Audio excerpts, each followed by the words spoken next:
So we open and they let us know that their live event went great and they're considering a tour. I mean, it would give y'all a plot line. Hell, you need something.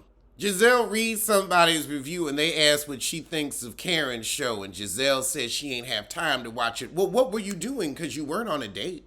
Your daughter's is damn near grown, so, the other one got the driver's license, so I don't know what you was doing.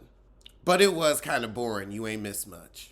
Rob said, I turned it on to get a rating, but I just didn't watch. It wasn't that interesting. That wasn't even shady. That's reasonable. Rob don't watch TV like that. Then what are you doing? Because according to Juan, it ain't parenting. What you doing, sleep? You probably sleep with your boring self. You have the personality of C-SPAN, but you don't watch TV. Maybe you need to start watching TV. You could be a little quicker on the uptake. So they open whining about how production trashes they house to get their lighting right. Oh, Jesus. Gabrissi always talking about Tyrone, her gay trainer. When you gonna get a man that wanna sleep with you? It's sad when the only people that'll mess with you is Rob Dixon and those you pay. Oh, her trainer married. Why you always talking about this married man? If I was his wife, I'd slap you. I'd slap you blind. I would have to come down to the studio and say, I don't know what you're trying to do, but this ain't your plot line. So he went on vacation and set her up with a professional bodybuilder, and Gabrice got scared and said, I'll wait for you till next week. I mean, clearly the man isn't going to be training you to be a bodybuilder, although I'm sure your cankles and his thighs were the same size. You said his legs were the biggest thing you ever seen. I remember seeing your cankles and I was quite shocked. Very thick and trunk-esque. So I guess that's why you know a thick leg, because you have a thick leg. A stovepipe thick leg. So we start talking about Kevin Gates' family getting attacked while he was on the court, and since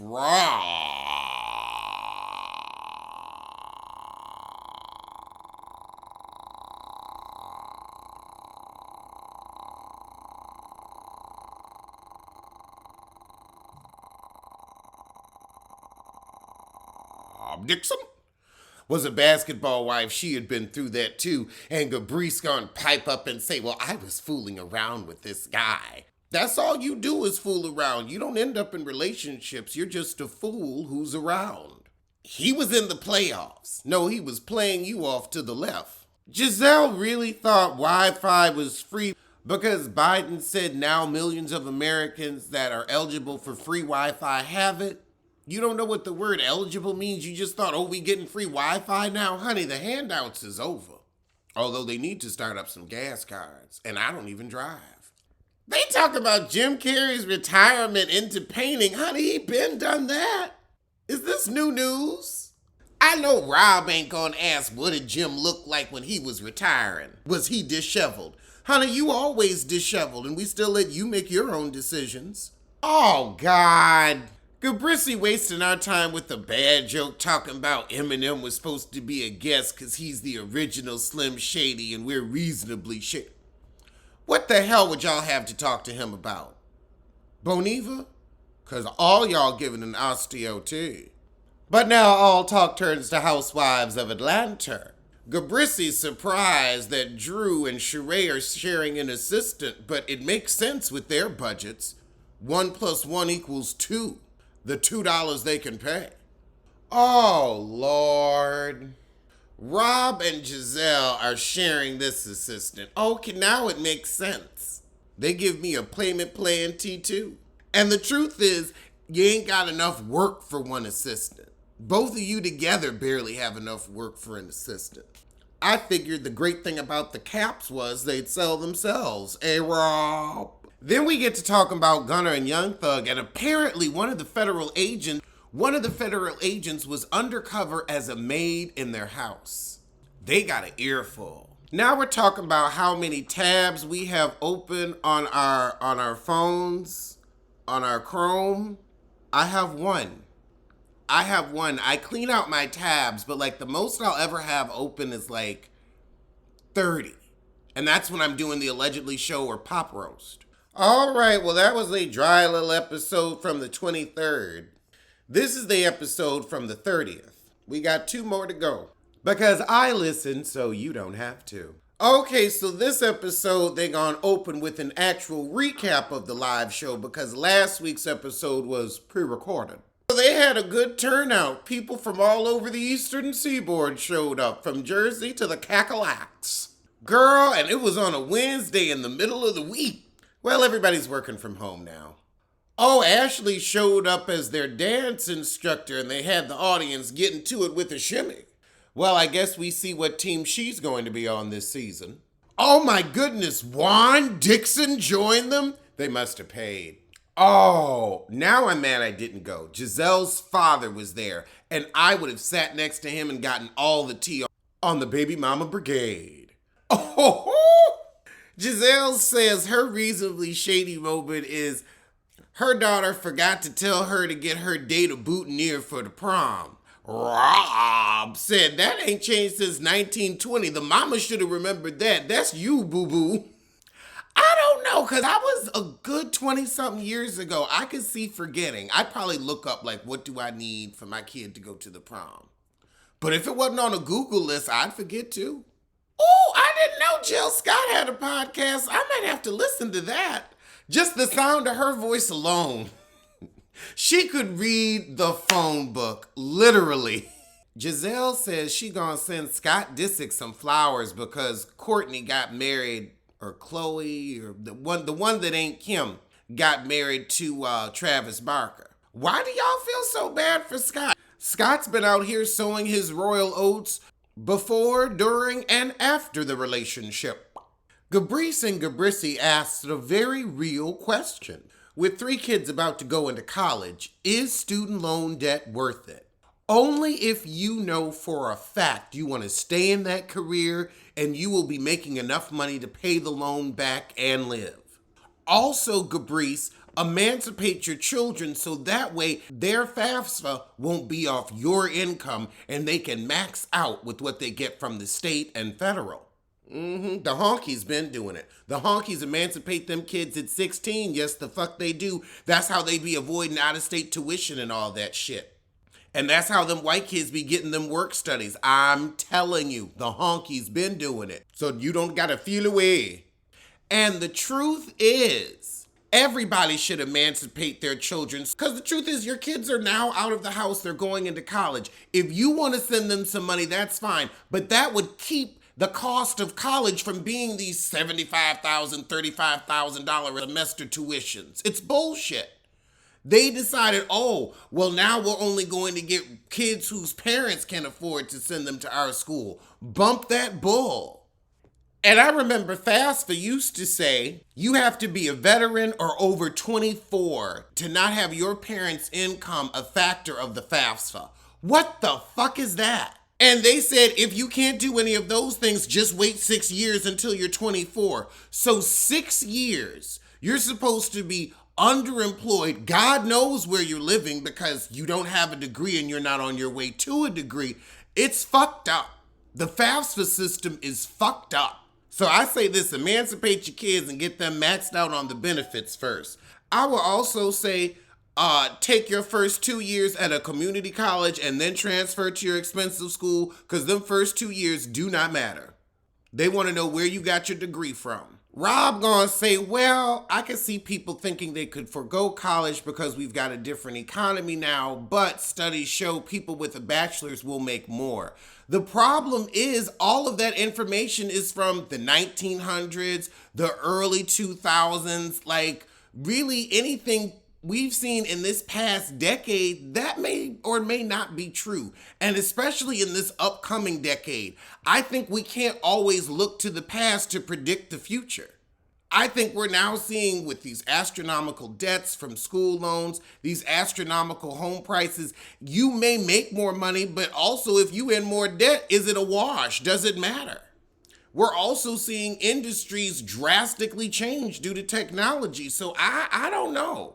Also, there's a return to trade schools and certification. So I really think it depends on what the career is. I don't think everybody needs a bachelor's.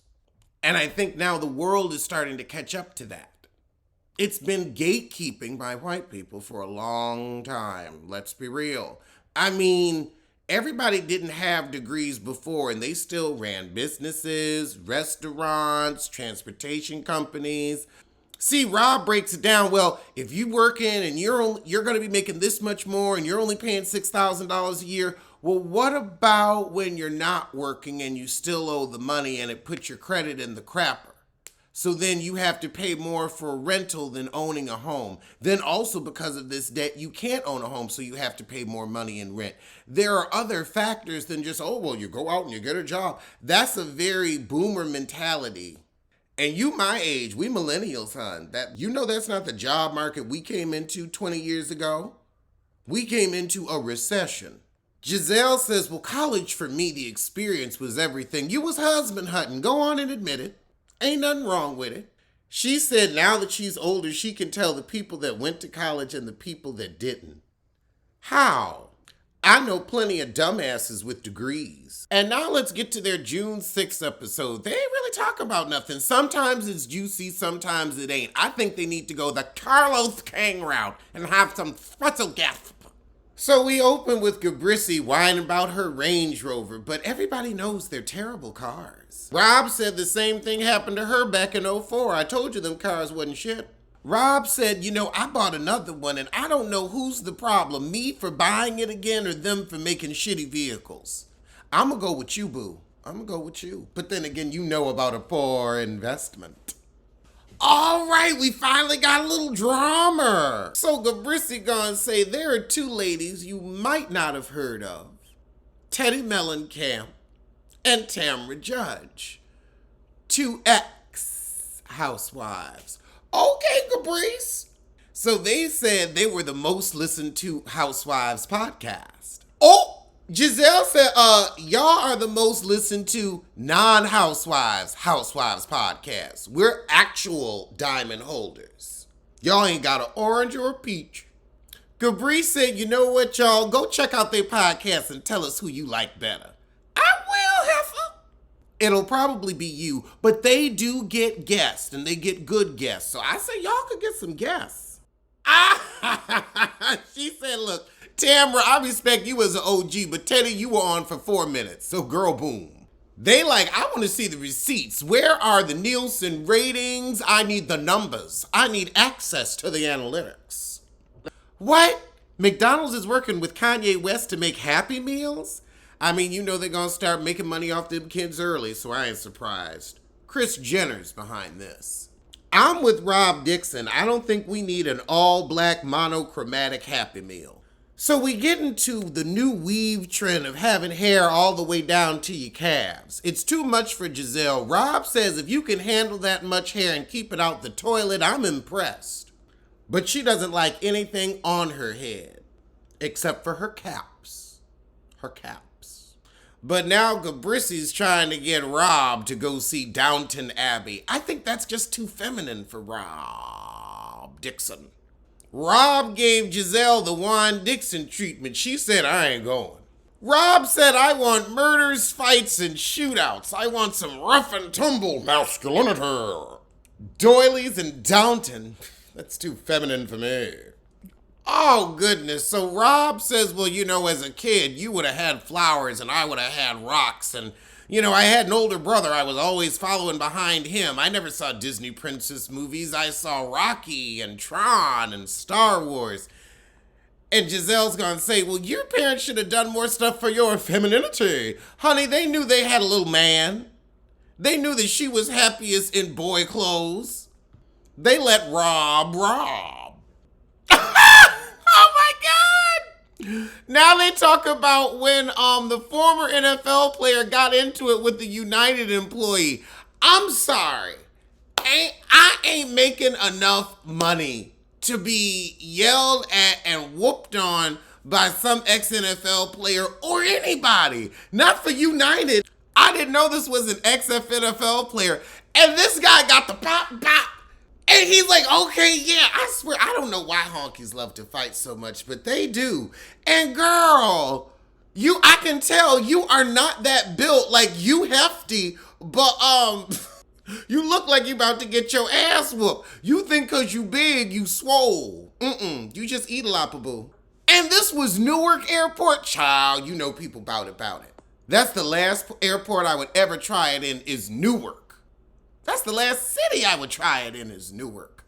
So Langley was using a wheelchair to carry his luggage so he wouldn't have to pay the fee for the cart. Why are you even bothering somebody about that? Like, people really need to learn how to let shit go. Sometimes you enforce the rules, somebody will enforce your ass. Girl, you got knocked to the ground. You're bloodied, and you gonna get up and try to hit this man again. You deserve the whooping you got. Girl, he got knocked over like legs to the moon, legs to the moon. My socks don't match, but my legs to the moon. Girl, he got blood all over him, just gash. Robin, when you do your ad reads, could you sound like you care? I couldn't live without my NBA live stream. Why did they even give y'all that ad? Are y'all watching the NBA? Because I don't watch sports, so I don't know. Oh, now we gonna talk about they happy places. Mine is the beach. Wait, Giselle gonna say it's important for us to check into our happy place, but we can't abuse our happy place, eh, Rob? Now, what you know about her master baby habits? Giselle said Rob's happy places are the bed or the toilet. Oh my God. What? Why? The bed I can get, but the toilet? Oh my God. Rob's like, well, I like sleeping. It's not living life, but I do like laying in the bed. And the bathroom, well, I don't want to be graphic, but there's satisfaction in getting a good one out. I had to hear that, so did you. Rob, I don't want to think about you on this toilet, straining and draining.